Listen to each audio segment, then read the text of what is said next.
Y'all, check out this 2 feet deep, 4 feet wide, 8 foot long raised bed. It is huge. My whole family can fit in there. I'm gonna have a field day filling this thing up, okay?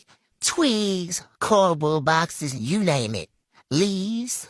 If you're looking to start a garden, this is worth it. Yeah, see how I got it turned over? Because I did do it inside. Because it's cold outside. It don't bend. It's heavy duty. The edges, not rough. 10 out of 10, y'all. It's big for a nice sized garden.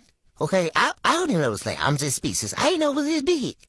Y'all, this raised bed is huge. I'm gonna need 2 dump trucks to fill this thing up.